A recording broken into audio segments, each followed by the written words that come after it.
এই যে হিজবুত তাওহীদ বলেন, হিজবুত তাহরীর বলেন, এই যে সংগঠনগুলো আছে, এই প্রত্যেকটা সংগঠনই হলো ইহুদি খ্রিস্টানদের এক একটি চক্রান্ত, এক একটি ষড়যন্ত্র। আমাদেরকে ধ্বংস করার জন্য, আমাদের ঈমানকে নষ্ট করার জন্য হিজবুত তাওহীদ আর হিজবুত তাহরীরের মতো দুটো দলই যথেষ্ট। মূলত এই হিজবুত তাহরীর হচ্ছে দেশকে কিভাবে বিশৃঙ্খলার মধ্যে ঠেলে দেওয়া যায়, কিভাবে তার মধ্যে অরাজকতা সৃষ্টি করা যায় সেই চিন্তা করছে। যখন আসল সময় ছিল না আবার, তখন তারা নামে নাই। যখন জুলুমের বিরুদ্ধে নামার দরকার ছিল সেই আন্দোলনে তারা নামে নাই। জুলাই বিপ্লবে তারা ছিল না, তারা গণ অভ্যুত্থানে তারা ছিল না। আজ যখন দেশ শান্তভাবে চলছে, সেই শান্ত তাদের সহ্য হচ্ছে না, সেই শান্ত তাদের ভালো লাগছে না। তাই কিভাবে অরাজকতা সৃষ্টি করা যায়, কিভাবে বিশৃঙ্খলা সৃষ্টি করা যায়, সেটা নিয়ে তারা চিন্তা করছে, সেটা নিয়ে তারা মাথা কামাচ্ছে। নাহমাদুহু ওয়া নুসাল্লি আলা রাসূলিহিল কারীম, আম্মা বাদ। সুপ্রিয় দেশবাসী ও জনগণ, আজকে আমি আপনাদের সামনে একটি গুরুত্বপূর্ণ বিষয় নিয়ে এসেছি। আজকে বাইতুল মোকাররমের সামনে যে ঘটনাটি ঘটেছে তা কোনোভাবেই এড়িয়ে যাওয়ার মতো কোনো ঘটনা নয়।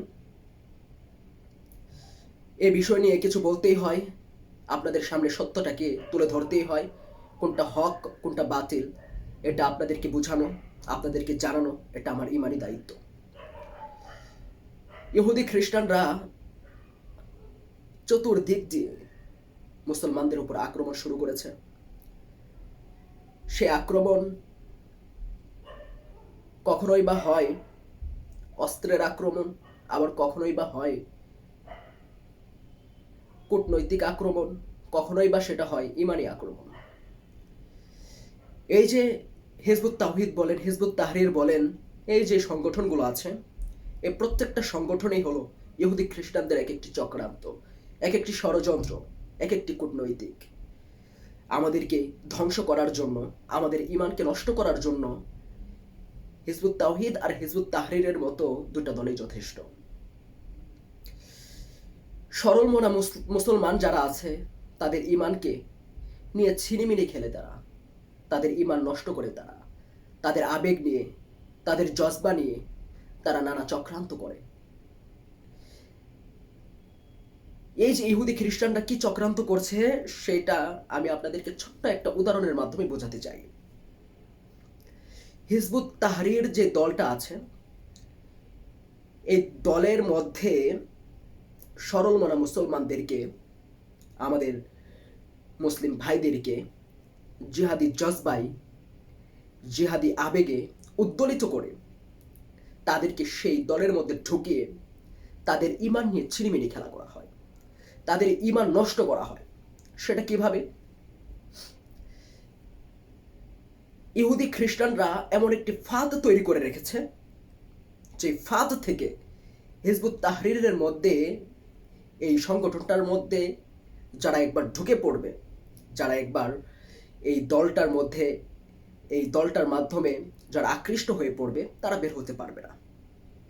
ইহুদি খ্রিস্টানরা মূলত এই দলটাকে তৈরি করেছে মুসলমানদেরকে বিশ্বের সামনে অসম্মান, অপদস্থ, অপমানিত করার জন্য, মুসলমানদেরকে বিশ্বের সামনে জঙ্গি হিসাবে প্রমাণিত করার জন্য এই দলটাকে তারা তৈরি করেছে।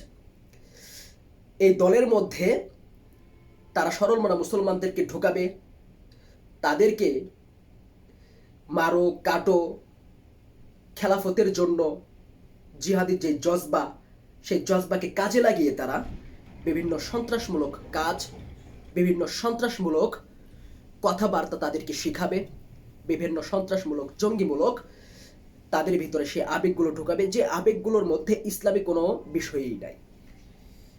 ইসলাম মানে কখনো মারো কাটো ফারোর নাম নয়। ইসলাম হচ্ছে একটি সুন্দর মতাদর্শের নাম, যে মতাদর্শের মধ্যে রয়েছে শান্তি, যে মতাদর্শের মধ্যে রয়েছে সম্পূর্ণ একটি আদর্শবান জীবন, একটি আদর্শবান মানুষের সুন্দর চারিত্রিক গঠনমূলক একটি পদ্ধতি ইসলামের মধ্যে রয়েছে। এই ইসলামের মধ্যে কোনোদিনও মারো কাটো ফারো এইসব থাকতে পারে না। ইসলামের মধ্যে রয়েছে জিহাদ, ইসলামের মধ্যে রয়েছে আল্লাহর দিনকে কায়েম করা, আল্লাহর দিনকে সর্বোচ্চ উন্নীত করা। কিন্তু এর মানে এই না যে আমি নিরপরাধ ব্যক্তিদেরকে, নিরপরাধ মানুষদেরকে মারবো, কাটবো, ফাড়বো। কিন্তু এই হিজবুত তাহরির নামের যে সংগঠনটা আছে, সেই সংগঠনটা মানুষদেরকে এইগুলা শেখায়, যাতে করে ইহুদি খ্রিস্টানরা মুসলমানদেরকে বিশ্বের সামনে জঙ্গি হিসাবে তুলে ধরতে পারে, যাতে করে ইহুদি খ্রিস্টানরা ইসলাম নামের যে সুন্দর, যে আবেগমূলক যে অনুভূতিটা আছে, সেই অনুভূতিটাকে বিশ্বের সামনে অপমান করতে পারে, অপদস্থ করতে পারে। আমাদেরকে এই হিজবুত তাহরির থেকে সাবধান থাকতে হবে। রাসূল সাল্লাল্লাহু আলাইহি ওয়াসাল্লাম বলে দিয়েছেন, ইয়াতি আলা উম্মতি জামানুন আল কাবিদু আলা দীনিহি কাল কাবিদি আলা জাওরাতিন মিনান নার। আমার উম্মতের এমন একটা দিন আসবে, এমন একটা সময় আসবে, যেই সময়ে ইমানকে ধরে রাখা, দিনের উপর থাকা এতটা কঠিন হয়ে দাঁড়াবে যেমন জ্বলন্ত আঙ্গার হাতে রাখা কঠিন। সেই জমানা হলো বর্তমান জমানায়। কোন পথ দিয়ে, কোন দিক দিয়ে, কোন রাস্তা দিয়ে আপনার ইমান ক্ষরণ হচ্ছে আপনি তা বুঝতেও পারবেন না। সুন্দর সুন্দর সংগঠন, কত সুন্দর বাণীর তারা দাওয়াত দিচ্ছে, তারা প্রচার প্রসার করছে, বুঝার কোনো উপায়ই নাই যে তারা একটা বাতিল দল হতে পারে। কিন্তু তাদের মধ্যে রয়েছে বাতিল, তাদের মধ্যে রয়েছে ইহুদি খ্রিস্টানদের চক্রান্ত, ষড়যন্ত্র। আমাদেরকে সেগুলো থেকে সাবধান হতে হবে। হিজবুত তাহরির দলটা মুসলমানদেরকে শহীদ হওয়ার লোভ দেখাবে। এখন এখানে ভাবার বিষয় হলো, আসলে কি আপনি শহীদ হবেন নাকি আপনি আত্মহত্যা করবেন? যদি আপনি ইহুদি খ্রিস্টানদের পাল্লায় পড়ে মুসলমানদেরকে বদনাম করার জন্য এই সংগঠনের সাথে আপনি জড়িত হন, জড়িত হওয়ার কারণে যদি কোনোভাবে আপনি মারা যান, তাহলে সেই মারা যাওয়া আপনার শহীদ হবে না, সেই মারা যাওয়া আপনার শাহাদাতের কাতারে পড়বে না, বরং এটা আত্মহত্যা হবে, বরং আত্মহত্যার থেকেও নিকৃষ্ট একটি স্তরে তা নামবে। মূলত এই হিজবুত তাহরির হচ্ছে দেশকে কিভাবে বিশৃঙ্খলার মধ্যে ঠেলে দেওয়া যায়, কিভাবে তার মধ্যে অরাজকতা সৃষ্টি করা যায় সেই চিন্তা করছে। যখন আসল সময় ছিল না আমার, তখন তারা নামে নাই। যখন জুলুমের বিরুদ্ধে নামার দরকার ছিল, সেই আন্দোলনে তারা নামে নাই। জুলাই বিপ্লবে তারা ছিল না, তারা গণ অভ্যুত্থানে তারা ছিল না। আজ যখন দেশ শান্তভাবে চলছে, সেই শান্ত তাদের সহ্য হচ্ছে না, সেই শান্ত তাদের ভালো লাগছে না। তাই কিভাবে অরাজকতা সৃষ্টি করা যায়, কিভাবে বিশৃঙ্খলা সৃষ্টি করা যায়, সেটা নিয়ে তারা চিন্তা করছে, সেটা নিয়ে তারা মাথা কামাচ্ছে। তাই আজ তারা বাইতুল মোকাররমের সামনে নেবে দেশকে হুমকির মুখে ঠেলে দেওয়ার জন্য আজ তারা তাদের এই পায়তারা। তাদেরকে মোটেও ছাড় দেওয়া যাবে না। তাদেরকে আপনারা যেখানে পাবেন সেখানে তাদের হাড় গোড় ভেঙে তাদেরকে ইসলাম শব্দটা কি সেটা বুঝিয়ে দেবে। রাসূল সাল্লাল্লাহু আলাইহি ওয়াসাল্লামের আদর্শ কি সেটা বুঝিয়ে দিবেন। রাসূল সাল্লাল্লাহু আলাইহি ওয়াসাল্লাম কোন পথে ছিলেন সেটা বুঝিয়ে দিবেন। আল ফিতনাতু আশাদ্দু মিনাল কাতল, ফিতনা হত্যার থেকেও ভয়ঙ্কর। আজ তুমি ফিতনা সৃষ্টি করছো বাইতুল মুকাররমের সামনে বসে বসে। কাল এই ফিতনার কারণে আমাদের রাষ্ট্র হুমকির মুখে পড়বে। আমাদের রাষ্ট্র বিশৃঙ্খলা, আমাদের রাষ্ট্রের মধ্যে বিশৃঙ্খলা সৃষ্টি হবে। বহির্বিশ্ব থেকে আমাদের রাষ্ট্রের উপর একটি আক্রমণাত্মক হামলা আসবে। আমাদের দেশ এখন শান্তভাবে আছে, সেটাকে শান্তভাবে থাকতে দাও। বিশৃঙ্খলা সৃষ্টি করার চেষ্টা করো না। যদি বিশৃঙ্খলা সৃষ্টি করার চেষ্টা করো তাহলে দেখবা তুমি ঠিকই থাকবা, কিন্তু তোমার নামগন্ধ থাকবে না। ইসলাম নিয়ে ছিনিমিনে খেলা চলবে না এই দেশ থেকে।